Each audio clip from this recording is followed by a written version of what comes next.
ready to go.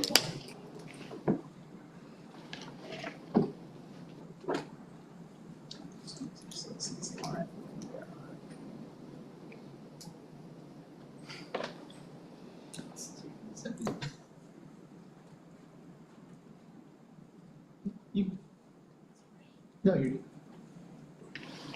We're just getting ready to start, Kathy. Welcome.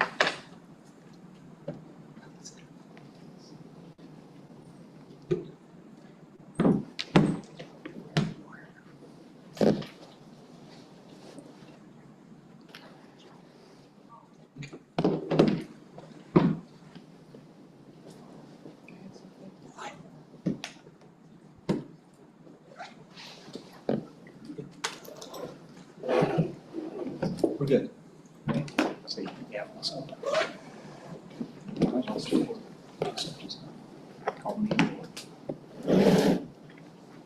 Okay, we'll go ahead and call the meeting to order. Welcome, everyone. It's good to see you. One of my favorite months. I love September. In addition to calling us to order, we need to adopt the agenda as passed. Is there anything You want to call for a motion? Okay, can we have a motion to adopt the agenda? Everyone should have a copy. So moved. Okay. Seconded? Okay, sounds good. All in favor? All right, all in favor? Aye. Okay. And do I need to Any ask? opposed? Yeah, it's just opposed or? I think with this one, you're good. All right. Okay. So we've adopted the agenda. Welcoming remarks. I really don't have anything to say. Be gentle with me because this is my first time taking over the chair. And we have a lot of people that are far more competent than me to do this, so we'll do the best we can. Liz, did you have anything you wanted to say? Sure. I'm Liz Sanaga. I'm the branch manager here, and I'd like to welcome you all to the Deal branch. I just want to tell you a little bit about us. You saw how beautiful it is to drive down here to South County, and we have a lot of people who moved here just because of that beauty. We have a lot of people who commute to DC, Baltimore, and Annapolis, and they come here so they can relax.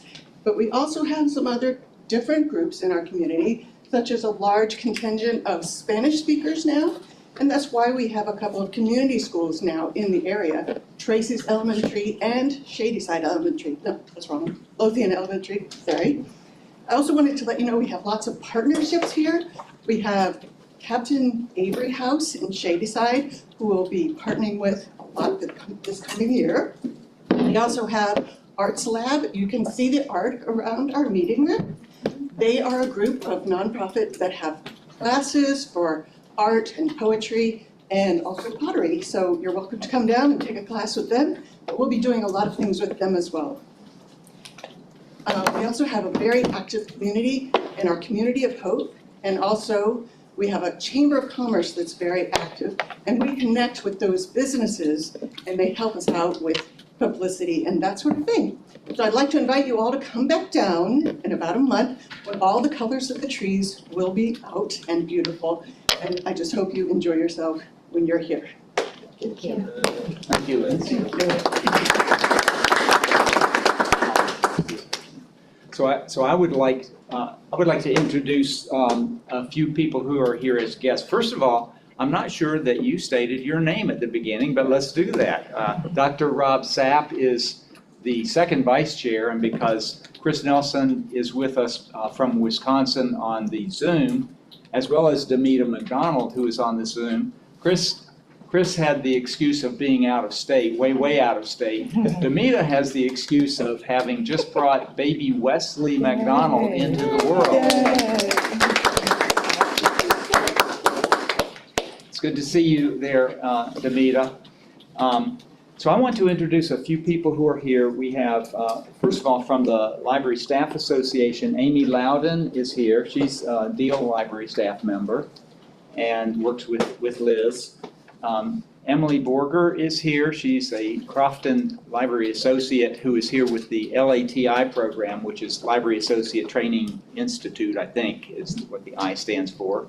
And Rosa Ramirez Lopez is at Discoveries Library, also with the LATI program. So we wanted to welcome you all here. So, good. And back to you, Rob. Okay. Public comments? Is it next? Minutes. Minutes is next, okay. We have the minutes from our last meeting, May 16th, 2024. And we can just vote to approve those? Need a motion to approve. Okay, so we need a motion to approve the minutes from the last meeting on May 16th. So moved. Anyone? So thank you. Second. And can we get a second? Second. Okay, thanks so much. Oh, yeah, all in favor? Okay, very good. Now we're going to move to the public comment. We have several folks that want to comment, and Skip is going to. Actually, I don't know that we have anyone who wants to comment, but if there is anyone, you're opening it for them. Oh, I thought we'd already had, okay, okay. Anyone? Okay. Okay, seeing none. Thanks. Okay, so is that the consent agenda? The consent Is that- agenda, yeah, it's there on board effect, so does anybody want to pull anything for consideration? Any comments on that? Would anybody want to pull any of the consent agenda items for consideration? And if not, I think you want to ask for a motion to approve the consent agenda. Go ahead and ask. Okay, motion to, so people kind of wandering in. Motion, Pete, to approve the consent agenda? The elements under that? Chris moved. Okay, thanks, Chris. Second? Ask for a second. Sure. Jeremy? Okay. Okay, thank you. I just have a question Yeah. about one of the items. Is that okay? If you have a question, we should pull it to discuss under the consideration later. Okay. Which item is that? The library hours. Okay. Is library hours part of the consent I agenda? don't see it. Never mind. I don't, It was I was looking at. okay. All right. Never mind. Do you mean the meeting room policy? That Yeah, involves is that hours? Does that include the hours? Kathy, is meeting room policy, is there something on the hours in that? Okay, never There's nothing in mind. there. I can tell you what the changes are to the meeting room policy if you'd No, like. I was just curious how it was going. That was, Okay. but Okay. I don't mean to It's going derail. great. We haven't gotten any complaints. We'll- We got one when we first announced it. We started it. So we'll talk about that during the ELT reports. Great. Okay, thanks, Dylan. Yeah. So you can call for a vote. Okay, call for a vote for the consent agenda. All in favor? Okay. And that's probably, Any vote? yeah, any opposed? Passes. Okay. Passes. All right, do we do reports of officers and liaisons now? Yes. I don't have a report because I'm a flunky pretend chair. No, you're not. You're the chair today. You are it. Okay. But how about if we look at the rest of the officers and liaisons? Treasurer, Ms. Belcher? So we are beginning the budget process for fiscal year '26 this month. The executive leadership team will collaborate with their departments to develop supplemental requests based on the library's critical needs. This process will continue through the end of November and will be submitted for approval to the Finance and Audit Committee in December. For the August 2024 financial report, we are expected to receive and expend approximately 16% of our budgeted revenues and expenditures respectively. To date, we've received 16% of total revenues and spent 14% of the budgeted expenditures with no significant variances noted. Any questions? Liaisons to the foundation. Okay, very good. Okay, so I've just been informed that the next report is the liaisons to the foundation board from members that are online. Comments regarding that? Sure. I can start now, and if you want to add in color, feel free to. So this is part of the board meeting book, but wanted to highlight a few things. The first being sort of the new officers and executive committee at the foundation. Karen Smith ended her 3-year term in June, and now we have the wonderful Linda Green kind of taken over as the board executive officer. Few sort of numbers to kind of highlight for fiscal year 25. The foundation has granted $578K for programs and services, about $108K in big ideas, and then $125K for discoveries expansion. We ended the year fiscal 24 on a high note by raising about $582K from approximately 1,300 donors, which is actually over double for FY21. So it's sort of a wonderful end for fiscal 24, and we've raised the bar for fiscal 25 with a revenue goal of 602K. And the big sort of highlight I want to add is For the Love of the Library is around the corner. The foundation and our committee members have worked really hard and are very excited for the event. I think we've sold over 335 tickets, and it's just going to be an exciting time. So please read through sort of those details. There's lots to offer during the event. And if you haven't bought your ticket yet, please do and join us.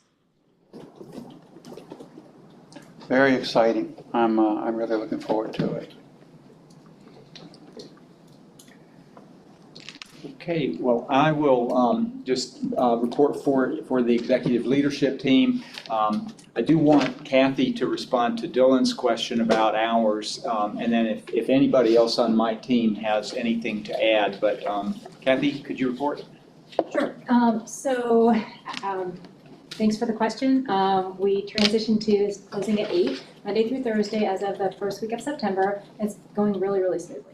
Yeah, I mean, I thought we might get, even though I felt really good about the decision, I thought we might get a couple complaints. We really didn't. We got one when we first announced it a while ago. Just get to talk to one customer. Other than that, I keep asking the branches, is any?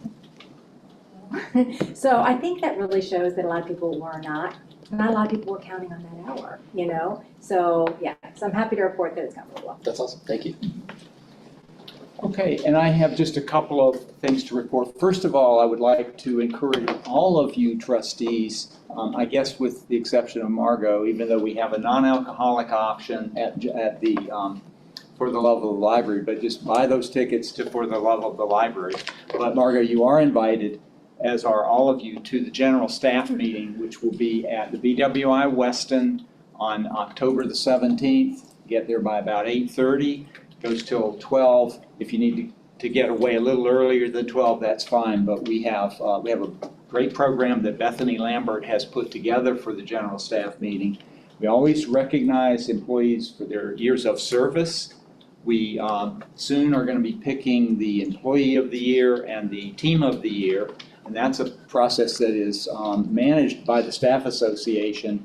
The nomination, they seek nominations, and I think right now what I heard recently is there are 4 nominations for individual and 4 nominations for team. Staff Association will sort of whittle it down to their top 2 choices, and they'll bring that to Demita and me. We're going to be meeting in early October along with last year's Employee of the Year, who is Abigail Williams. So we basically do sort of a secret ballot, and usually there's a pretty strong consensus, and then that person is announced at the general staff meeting. In addition, one of my longtime friends is going to be a keynote speaker this year. His name's Patrick Lisinski.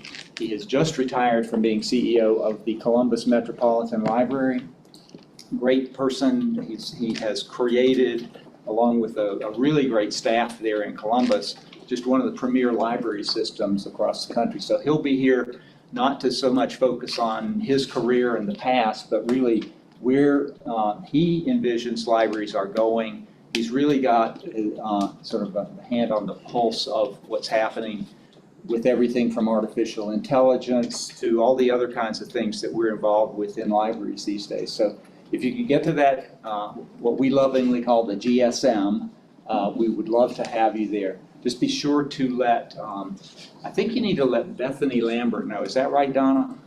Yeah, so let Bethany Lambert know. I mean, I can RSVP for you. Yeah, you can send it to Donna, you can send it to me. We'll make sure that we know you're coming. That helps us to figure out how much food to have. So that's another good thing. There's all great breakfast and snacks and all that good thing. Question, are we Yes. still gonna have our committee meeting that day? Yes, we talked about that a few months ago. The committees are scheduled to meet that day at 4 p.m. And I think the executive leadership team is prepared to meet with the committees that day. Okay. Yeah, there are, for the most part, the events that you're being invited to happen between 8:30 and noon. Then I was everybody. thinking more the staff, because they work all afternoon Yeah, as well. staff goes for lunch, and then at 2 o'clock, I think there's all kinds of activities all over the county that the staff will be going to. But yeah, we definitely will have the committee meetings, and I appreciate that question. That's good. I wanted to mention one or two other things. We sent letters on Monday to all staff about the market adjustments. Because of the hard work of this board and really a lot of advocates, including staff and the foundation board members and a lot of community members, we were able in this past couple of years to get our staff completely to market. We didn't get enough money to implement it on July 1st, but we got enough money to implement it on October 1st. So with the first paycheck in October, all of our staff will be getting a paycheck that reflects the market and brings them up to market.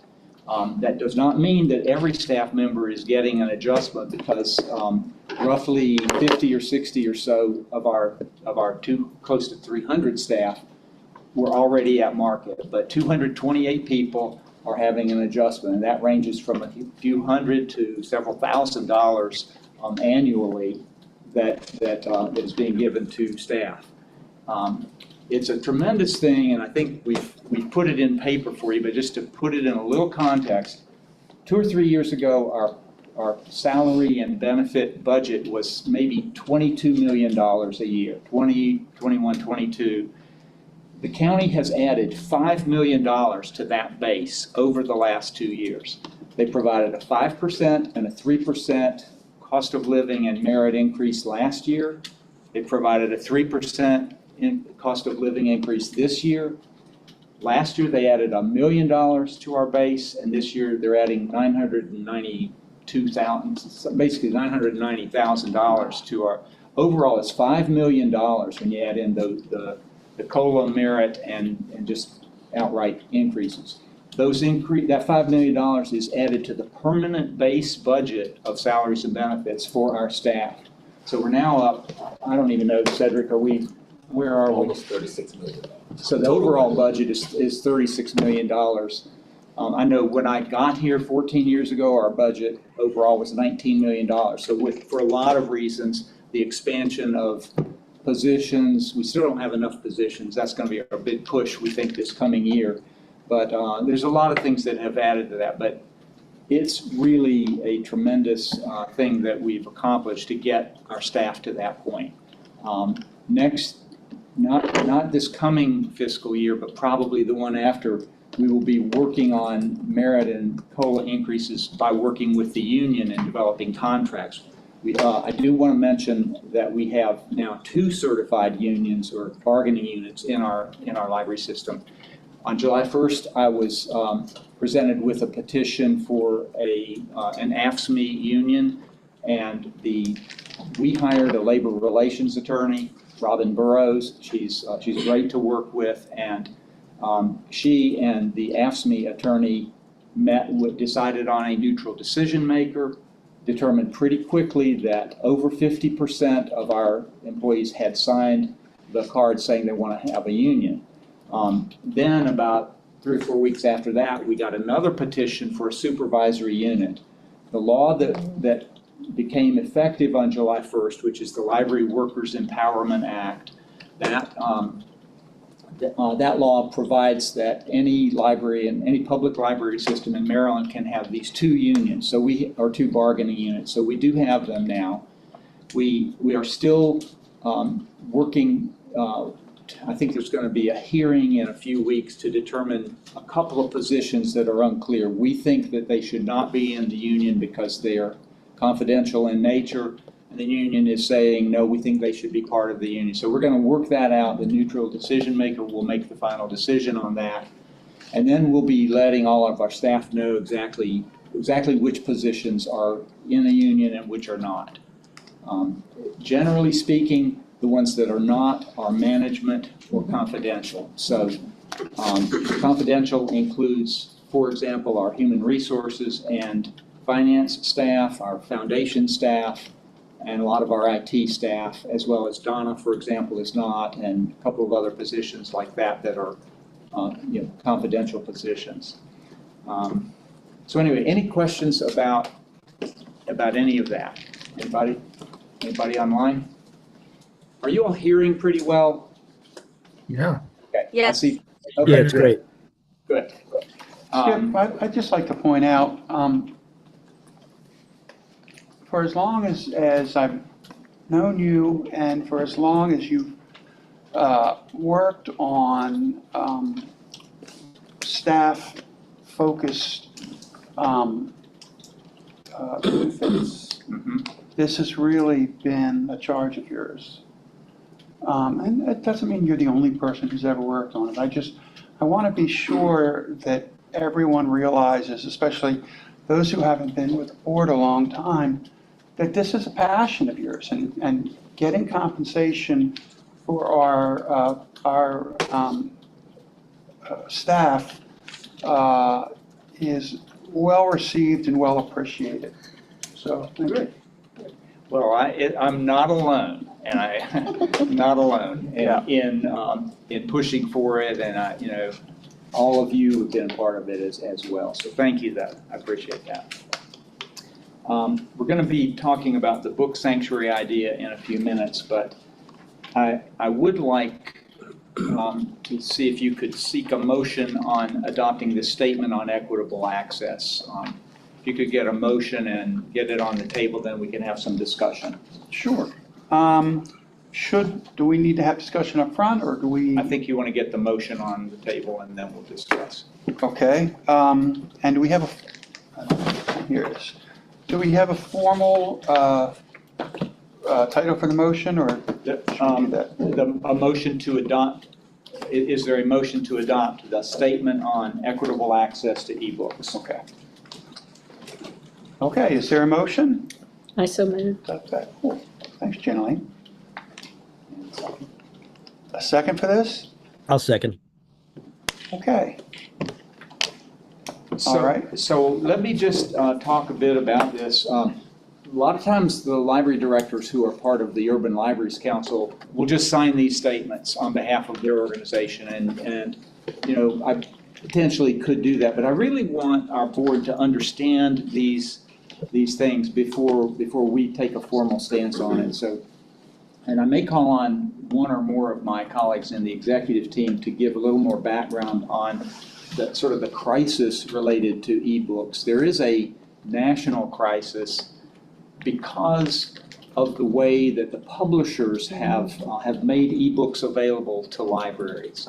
The crisis essentially is that as an individual, you can go buy a book on Amazon or wherever you want. You buy an ebook and you're paying a certain price.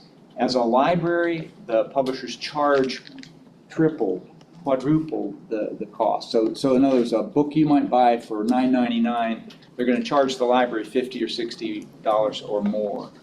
And we've been in the world of ebooks for 20 years or so. We have never been able to get to the point where we were with print books, where there was actually a Supreme Court case in 1906 that determined that libraries could buy a book and could loan it out 1 million times until it wore out, and then buy another copy and loan it out. You don't have anything like that in the world of ebooks. You just have these essentially slightly different models, from HarperCollins to Macmillan to Simon & Schuster to Random House to all of these different publishing companies. The publishing industry is sort of conglomerated into 5 primary purveyors of the intellectual property of their authors, and they protect it fiercely. But this statement is an effort to go on the record to say that we're looking for a fairer way to approach this. So I don't know, Rudy, do you have anything you could add to that? Because Rudy is in charge of our support departments, including our materials management, which is, they're the folks that buy all the ebooks and the databases and the print books and everything. Is there anything you can add? So the basic problem that Skip outlined is pretty succinct. The publishers are essentially charged as confiscatory amounts for us to buy ebooks from. Library, we're good customers to them. We just want a fair marketplace. We are happy to pay a license to loan a book out 10 times, the same way a print book would loan out. A print book wears out, we go back and buy it from them again. We have that constant market with them. That exact same model could work for ebooks as well, but the premium that they're placing on it is just ridiculous. So there are several approaches that the Urban Library Council is thinking about taking a tack on. You may recall a few years ago we had a case here in Maryland where Maryland passed a law that was tossed out based on copyright. We think that was the wrong approach. Copyright was never going to win. There's a marketplace and an access argument that I think would hold better sway with a new court. But there are also other approaches that they might take. For instance, embargoing, boycotts, kind of risky, but still an option out there. And then just a more concerted negotiating position with the publishers. So we're hoping that this statement gets some weight behind the movement nationwide to get a better marketplace for us for ebooks. And you may notice in your packet, last year was a record circulation year for us. We circulated 5.7 million items. Best we've ever done, ever. And 35% of those were ebooks and downloadable items. That is the only sector of our usage that is constantly going up. So this is going to become, Skip characterized it as a crisis. I don't think we're quite there yet, but the water is definitely boiling on the frog. And there will be a crisis very soon. So, any questions, anybody? Yes. The bill that passed previously, was that a Maryland legislature? Yes. Yes. Okay. Yes. It was the general was behind that and argued that case before the court. Has MAPLA thought about pursuing further legislation or at the state level? MAPLA, have you followed that, Rudy? I think there's a few people who are really on this issue within MAPLA. MAPLA, for those of you who don't know, is the Maryland Association of Public Library Administrators. They're on it. They're focused on it. I'm not sure if there's a new bill coming forward this year, but if there is, I'll let you know right away. Yeah. Thank you. Yes. As a part of this statement, I'm totally in support of it, by the way. So what will happen after that? How does it move forward? So in a way, this is like you're getting behind it, you get behind Urban Library Council, and then what are the future potential steps? The more libraries around the country that support this, the better, and Sure. and it just lends the weight of our organization and of you as a public body behind this. So there are a number of different national organizations that are pushing hard on these issues. So the American Library Association, there's a variety of them that are involved. Urban Libraries Council. So it's just a statement. And frankly, the key statement here is the very end is we stand with all who are urging major ebook and e-audiobook publishers and streaming services to institute, and here's the key part, fair, transparent, and flexible licensing models for public libraries. So it's a sort of a broad statement, not defining exactly what those licensing models are, but it's just, here's what we're trying to do. And this then can be taken to Congress, it can be taken to the states. Ideally, there will be a Congress that will want to pass laws so I'm not expecting the new law to emerge and get passed and signed into law within even the next 5 years, but it's part of the battle. It's a struggle, but just trying to get there. Thank you, Faith. Can I just ask a question? Has anyone made any efforts to educate the public about this? I was on vacation this summer and I was talking to some of my friends about the costs and they were like, what? We had no idea. We just rent those things at random, and they were kind of appalled to hear about that. Yeah. And I feel like if people knew about it, that maybe we could get some better traction at the state or national level. Yeah. To my knowledge, there hasn't been a major public. Part of the issue is that it costs a lot of money to get things across at a national level. I mean, think of these political campaigns and the millions of dollars they're spending, and we're talking about associations and organizations that have some lobbying power, but not the dollars to sort of get this out there, playing on commercials during the Super Bowl and all that kind of thing. But so I don't know. Christine, do you have any idea how that could happen? I mean, So what can my we do? first thought is publishers obviously have unlimited resources, Right. and they demonstrated that by going to court and overturning this law. They're using all the money they're making from you guys, from us. Yeah. And there hasn't really been the appetite from MAPLA, as far as I knew, to really begin this process all over again in another state law. And I don't know if there's the legislative appetite either.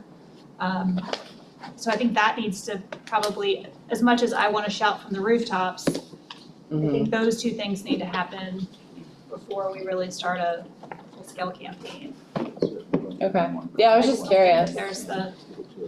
When I explained it to my friend, they were like, "What? That's ridiculous." It's ridiculous. Yeah. Absolutely. Do we have any sense of how, let's say at some point it did get to the point of wanting to do some sort of boycotting?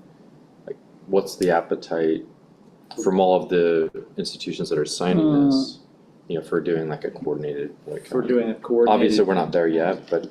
I mean, I've heard talk of boycott. There's not much stomach for it that I've been able to find, and also there's not much sense that it could be successful. I think it would take a lot to get to the point where any of us would feel like we have the strength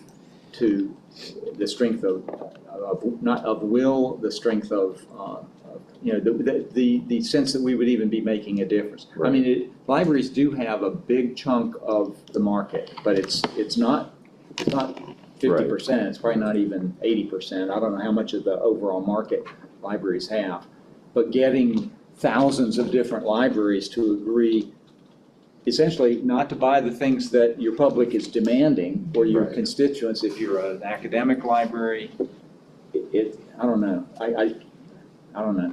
Yeah, I don't know if it would have enough of a financial effect, but maybe a publicity effect, right? The public gets upset.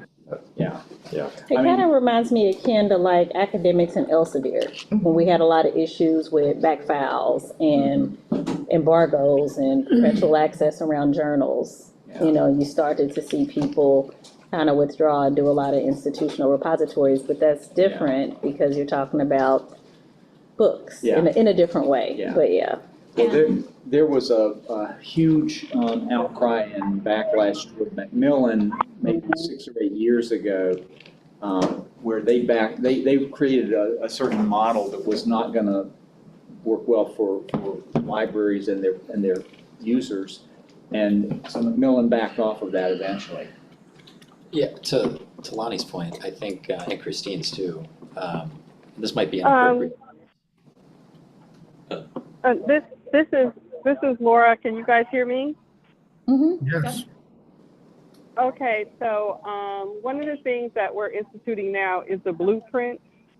So that's the education law, and I am a customer of Overdrive. We have it through Sora, and Sora or Overdrive has just introduced a huge amount of materials for us to use to support phonics education, because we've switched from our curriculum to science of reading that emphasizes phonics. Now, the reason I say all this is that Sora has offered +1.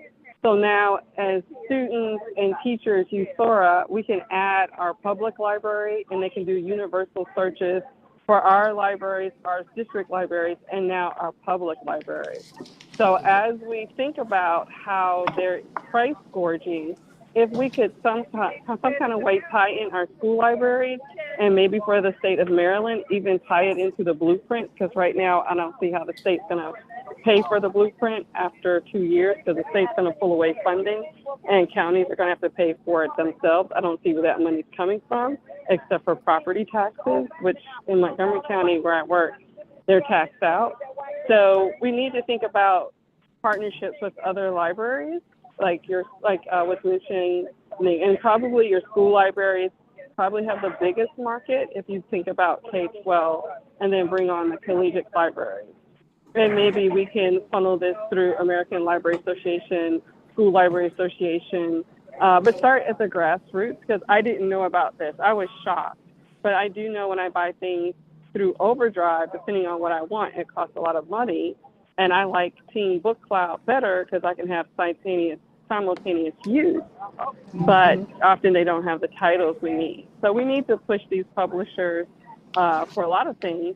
Inclusion is one of them, and to restrict or limit their price gouging. Just some ideas to think about. I'm not saying it's possible, but I use Sora and I have an Overdrive account, and I actually buy things for my school. So your school librarian may be your first ally. And you have one right here. Thank you, Laura. Yeah.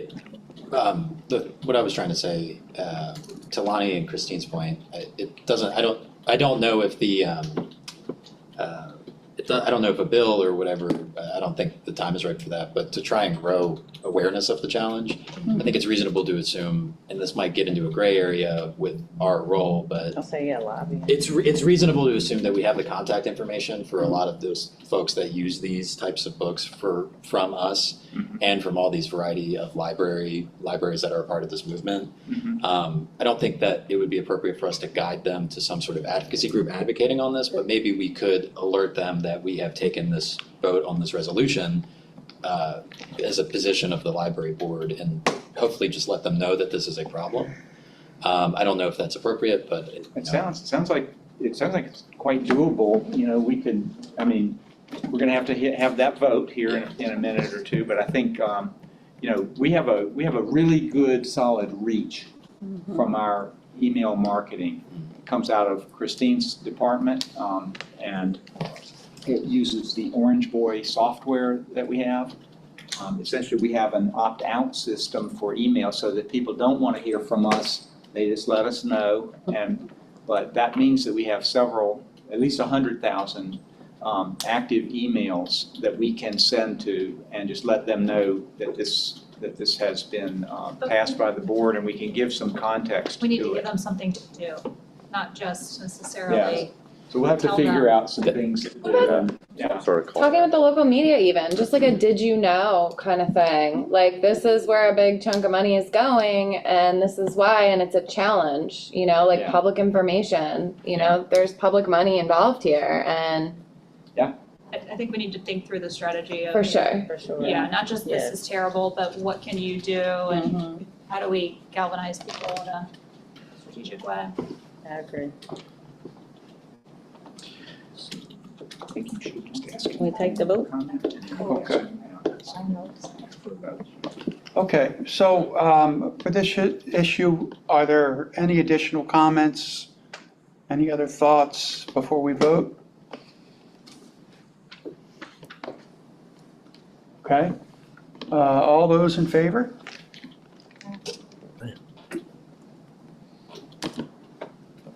Any against? Okay. Any against? Okay, motion's carried. It's carried unanimously. Good. Okay. That's it for our reports. Thank you. Thank you all very much for this vote. That's, we'll try to make good use of this. Christine and I guess we'll crack our heads together on how we go forward with the strategy to publicize this issue with our community anyway. Is that all three of the standing committees? Or is that just five? You go one by one. All right. Yeah. So governance, strategy, and organization. Start with finance. Start with finance. Start with finance and audit. All right, I thought we did that. No, we have the treasurer's report. Yeah, that's Okay. different, yeah. All right, finance and audit committee, Ms. Belcher again? Okay, so we discussed the financial statements for July 2024, and we also discussed the modifications to the procurement card policy, which we approved in committee. In the report. There you go. Okay, so did we vote on that, right? No. No? No, just hear it and go to the next one. Okay. Governance, strategy, and organization committee, Mr. Step? I don't believe he's here. So don't believe he's here, so Mr. Lemke's next over. I can deliver that report if Jim is not here. We really just covered one item, which was to look at the resolution designating the Anne Arundel County Public Library as a book sanctuary. And we voted to recommend that the full board adopt this resolution, essentially as a statement defending the freedom to read and as protecting the rights of all of those who use the library and its services, to be able to have the freedom to choose what they'd like to read, in line with our mission statement. So I would like to give some background on this before you all take a vote on whether to make our library system a book sanctuary. We definitely hope you will vote in favor of this because we have a big event planned next week. I think I'd like Christine to describe the event that's happening next week, and we want to invite all of you to attend, and then we'll get to the vote in just a minute, but we also can take questions on why we're doing this and so on. So Wednesday at 10 a.m. at Discoveries, we're going to be having a press conference with the county executive, Delegate Dana Jones, Mayor Gavin Buckley, the Maryland State Librarian, a woman named Morgan Miller, and Jenny Pooh, who is the executive director or administrator for Hoboken Public Library. And we'll be announcing this designation as a book sanctuary. And it is during Banned Book Week, which starts on Sunday of next week. So the timing is quite apropos. After the politicians speak about the importance of this, the county executive will give us a resolution. We will have a banned book story time where we'll be reading a book that's been challenged in libraries, a children's book, to a group of preschoolers and their families. So we invite you to come to any of those. In addition, we have merchandise available where you can support your freedom to read by buying a sweatshirt, t-shirt, coffee mug, bag on our bonfire site, and I'm happy to send that link out to anyone. And I would be remiss if I did not mention Kathleen and the Cheers to AACPL, our brewery events that we do every year. it is also around the theme of raising a glass to your freedom to read. So there will be special beer at Forward Brewing on October 1st. I believe it is I don't know what the beer is, in case you're interested. Of I thought course, you we're might. interested. Forward is a fall cider. I don't have a name yet. Fern Brewing is on the 12th. That's in Crofton. They're a big library supporter and have done events for us in the past. Theirs is going to be a peanut butter stout that they're calling Liberty Stout. On the 21st, Crooked Crab is doing a banned book IPA. It's a fruited IPA. And the sales during those days, 20% will go to the library. Again, it's another way to engage with people about how important it is to protect your freedom to read. Did I give a date wrong? Well, I don't know. The dates on the board effect are different. October 1st, October 12th? No? Saturday, October 10th, and 10th. Thursday, October 24th. Okay, that's much better than me trying to remember it off the top of my head. Yes, you are correct. All Saturdays. Good, thank you. Is it the special glass or just And the? you get a special glass for a $10 donation. Yeah, I just want the special glass. Right, that's what I'm supposed to say. That's all we use in our house, our library glasses. But again, just to tie all of this together, these sort of fun, silly events raise the awareness about the importance of banned books. We have had formal book challenges. Libraries in other counties in the state have had much more damaging book challenges and bans. So we are hopeful that we'll get some publicity out of these events, and we encourage you to attend. So I have a couple other things I wanted to mention, but does anybody have questions about this before I comment a little bit more? Is there signage with the Yes. books set, so you'll put it like in the window There so will people be can a see? decal, and I should Okay. have brought one that says we are a banned book sanctuary in all of our locations. There will be a sign explaining what that means Awesome. as well. And does that sign say freedom to read them? It says freedom to read them. All right. Do you want it skipped? Okay, so one thing I want to mention, this ties in completely with our board's policy on collection development. It doesn't change any of that. The statement, the resolution is really, really good. There's like 6 or 8 whereas clauses, but I want to read what you are resolving when you vote for this. The library is declared a book sanctuary where all who use the library may enjoy open access to knowledge and ideas and can engage with information and stories in free, respectful, and enriching inquiry. The CEO is authorized to take all necessary actions to support this book sanctuary, to include public awareness efforts, special programming and displays, community outreach, and a continuing commitment to a diverse collection to serve our community. And the CEO is authorized to take action to support other book sanctuaries and similar efforts throughout Maryland and the United States. So we will be the first library in Maryland to do this. New Jersey. And only the 13th in the nation. Wow. In North America. 13th in North America, okay. Chicago Public Library was, I think, the first, and some of the information we sent around is built around their website. I think it's maybe booksanctuary.org. But Hoboken, Jenny's is this firebrand who, if you come to the event, you'll meet her and everything. She has gotten about half a dozen of the New Jersey libraries to become book sanctuaries. I think she attended an event in Harris County, which is the surrounding county outside of Houston, Texas, as well as a rural Kentucky library. So it's really a big deal because we want to stand proud and we want to really support everybody's right to read, support the rights of parents to decide what their kids will read.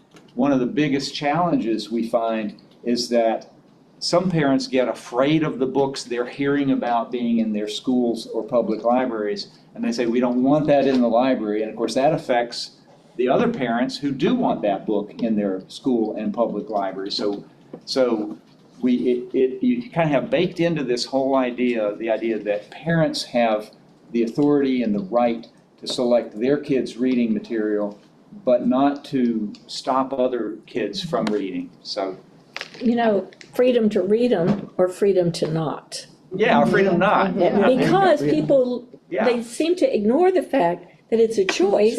Right, Your kids don't have to read them. that's We right. don't have to fight against them because you don't have to read them. That's We're not right. making you read them. So I Spoken think like- the motto has to be freedom to read them or freedom not. Okay, well, I'm not sure we're gonna go back and change it that way. Doesn't have that quite that ring to it, but, You could just write that in yourself. yeah. But, Rob, whenever you feel people have exhausted the comments they wanna make, you can call for a vote. Well, we're still talking, so. Okay. Okay, if I go ahead and call for a vote, okay. All in favor? Okay. Any opposed? Looks like it's unanimous. Okay. Okay, well, thank you again. I had one question. Christine, could you share the details of that press conference again? That might be something I'd like to attend. Sure, 10 a.m. on Wednesday, September 25th. And you're welcome to stay for both parts, so that would be 10 to 11, or the press conference should only be about a half an hour. Where? At Discovery's, the library at the mall, so park in the green garage next to Crate and Barrel, second level. Christine, you don't want me to be a pain in the neck, but it's the 25th of September. Didn't I say? I thought you said the 26th. No, 25th. No? I can't hear them all. I'm just liking that you're verifying. Thank you. I appreciate the assist, for sure. She wanted. Okay. I think Coben and Kathy are gonna have to make that report. Okay. Yeah. Okay. Okay, so the next item up is the Human Resources Diversity Committee that Coven and Kathy are going to report on. Sure, I don't have a whole lot to report, and if anybody wants to chime in. We just talked about the items that were then on the consent agenda, which you all did pass. Mostly cleanup of some policies, a couple changes to the meeting room policy, and then we just gave some updates about the union. Other than that, I don't think we have anything else to report. But if anybody has any questions, we're happy to answer. Motion to close the first. Okay. And then you read it. Okay. Okay, other comments? Okay, do I have to, can we just approve Kathy's? You don't have to approve a report. Yeah. Okay, okay. Okay, the next item that we have is to close the meeting, and we have a couple items to address with the closed meeting. I'm supposed to read the following. A citation statutory authority to close the session, check all that apply for this. And what that is to discuss the appointment, employment, assignment, promotion, discipline, demotion, compensation, removal, resignation, or performance evaluation of appointees, employees, or officials over whom this body has jurisdiction, and any other personal matters that affects one or more specific individual. And then the second item is to protect the privacy or reputation of the individuals concerning a matter not related to public business. Is that it, or is there another one? You can go ahead and read these specific topics. So the topics that we're going to discuss in the closed meeting, completion of the annual CEO evaluation, to skip the annual evaluation, and recommendation regarding employee disciplinary hearing. You we asked get it? for a motion. Yeah. Can we get a motion to support? A closed meeting, to close the Close the meeting. meeting, support these issues. I so move. You need a Okay. second. We had a Do you want a couple, second? we had a couple seconds. Okay. Okay? All right, all in favor? Aye. Aye. Aye. Okay, it looks like it passes. We have plenty Okay. support. so the rest of us will get out of here. I did want to get the computer so you have that work plan on